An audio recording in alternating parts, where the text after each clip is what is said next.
Alvin, you got a story. You got a question for Tom. Tom, yes. I wanted to talk with him about something. I wanted to hear about how does Johnny Rodriguez play into the Mongoose and the Detroit Tiger? Well, Johnny Rodriguez was one of McEwen's fans. I mean, he loved Johnny Rodriguez, and he came to Indy one year, and he sat in the car, and he was having a concert there. So we wanted to go to the concert. We didn't give a f about maintaining the car. So we told Pat, could you take care of this for us? We're going to see Johnny Rodriguez. So this is how the true story worked. We'd run all the match races. We'd run the national events together. I had the Mongoose car. He had the Detroit Tiger car. So first off, Pancho was a little short, fat guy, wonderful guy. About 4'8" or something. He had jack stands that were so high it was like you had to reach up for a workbench. I mean, literally, if you did the bottom end, you sat up, you couldn't lay under it. So Prock would sit in the crew cab with the Mongoose with the air conditioning on, playing Johnny Rodriguez like two little gay boys. And I would get done with the Goose's car, and I'd walk up to the truck and I'd go, I'm done. And Prock would do this. Come around the other side. Come around the other side. He'd open the window this much. He'd say, do me a favor, knock the heads off of my car. Let me know how it looks. The Pat Galvin.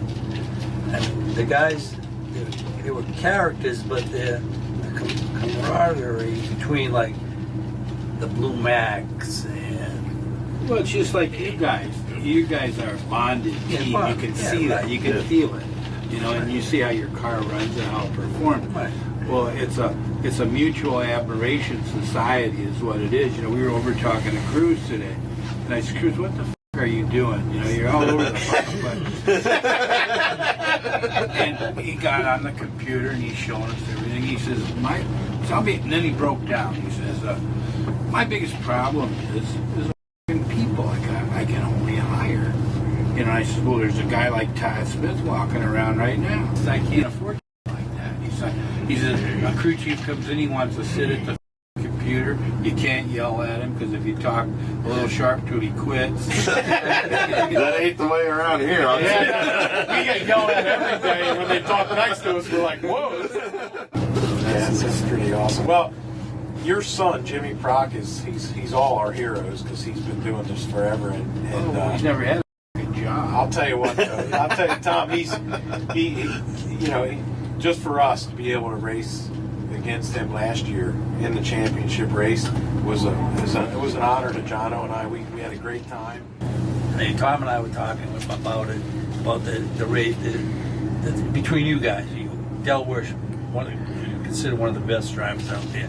Great person, yeah. Also a family guy. Great person, you guys. It was hard to root for anybody, and I said, I'd love to see Jimmy win it. I'd love to see Dale. There was no, whoever wanted deserved to win it, yeah. And they deserved it. They both worked hard, but it wasn't like, oh, I wish, Dell had, Jack had won, or I wish Dell. It was neat because we liked both of you, because you both deserved it. You know what I mean? It wasn't as though some jack off is going to win. Yeah. We don't care about what was really well, fun, we're the jack. Yeah, we are. And what was fun about it, too, the biggest thing that we enjoyed was, that we were able to do it for Connie. And obviously, yeah, right. Scott came back to drive a funny car. And, we know what happened. Right, and we lost him. And then for the team, for Connie to keep the team going in the direction that it did, and Jim O and everybody, just Jaaano, just pushed forward, and we were able to take the team to the championship. It was huge for the whole Coletto organization and for Connie. Connie's 78 years old. He's still out here doing this stuff. So it ain't that easy to do. No, not especially when you have to race people like Jimmy all the time, and then you're surrounded by all the rest of the cars over there. Well, he's always swinging for the fence. Oh, yeah, absolutely. I think it related back to right now. When I look at it, Beckman, we talk once about driving. He says, I bet within 5 runs you can whistle this thing down then. As I probably could do that, but I couldn't be competitive. You know, I couldn't get up to drive against cut lights against these guys. I said, I'd like to throw you. I could throw both you guys in a nostalgia car and have a side-by-side match race, like in Bakersfield. Now that would be fun. Yeah.